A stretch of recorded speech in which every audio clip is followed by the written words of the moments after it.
Hi everyone,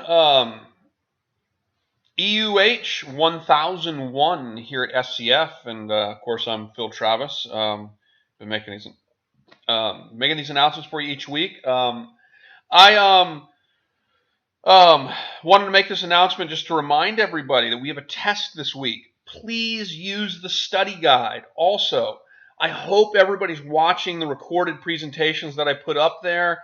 I use the recorded presentations, to form questions for the test in some cases, and those recorded presentations will really help you learn in the class. So I really hope everybody's taken the time to watch those recorded presentations that I put up for you. I've also decided that I'll make this particular announcement as an opportunity to announce for you an opportunity for extra credit. Okay?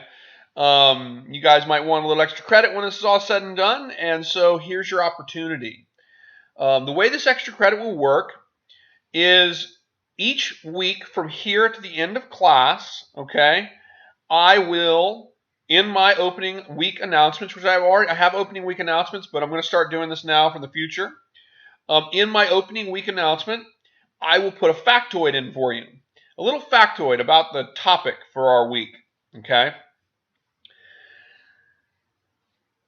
Each time you get a factoid, respond to the factoid by sending me an email no later than Wednesday at midnight. So you have until Wednesday at midnight. So I want you to watch these at the beginning of the week, okay? And then respond to me with an email no later than Wednesday at midnight, and just simply in the email say, this is the factoid for this week. Okay? And what you'll do is that each week you'll get 1 point extra credit. And then if you do all of them, so this is week 3, so 3, 4, 5, 6, 7, 8. If you do all of them, if you do all 6, then you get 10 points extra credit, and I'll add it to one of your test scores. It'll amount to about 2 or 3 points on your total grade. So it could be the difference between a 78 and an 80, an 88 and a 90. So it's nothing to sneeze at, and it's an easy opportunity to make some extra points in the class, and to also, be a little bit more engaged with what we're doing, and maybe learn a few little interesting factoids as well.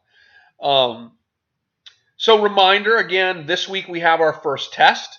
The test covers all materials from week 1 through week 3. Our readings in our topic this week deal with the Enlightenment, the scientific revolution, and the revolutionary age, particularly the Enlightenment and the scientific revolution. The factoid for this week is this. When the scientific revolution really occurred, it was highly controversial.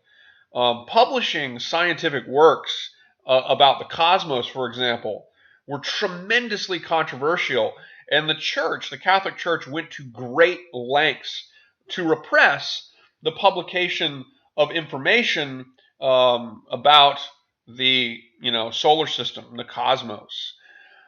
One of the revolutionaries of this age was an individual named Giordano Bruni, and Giordano Bruni was actually perhaps the first individual to surmise that all of the different stars that we see in the sky were actually different suns that actually probably had other planets. And he surmised maybe even alien life living on those other planets. It was a radical theory. And of course, it's been proven correct in the sense that all the stars are all other suns, and generally speaking, most of the stars have planets going around them. And as we've learned that just how massively huge the universe is, it seems almost impossible and illogical to imagine that there is not intelligent life at other places in the universe, right?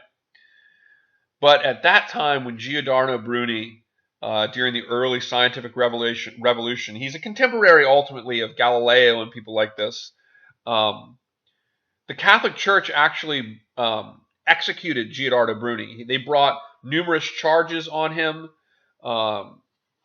relating to heresy and the like, and he was burned at the stake. And so Giordano Bruni was burned at the stake. This is your factoid. Giordano Bruni burned at the stake for surmising that the different stars were actually suns with Earths and potentially other life forms on them.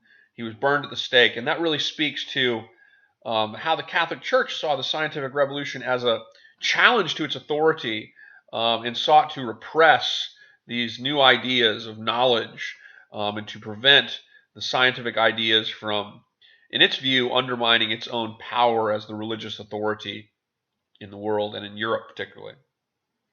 So get some extra credit points and watch this video announcement before Wednesday at midnight, and send me an email before Wednesday at midnight telling me that factoid. Okay? All right, let's have a great week, guys.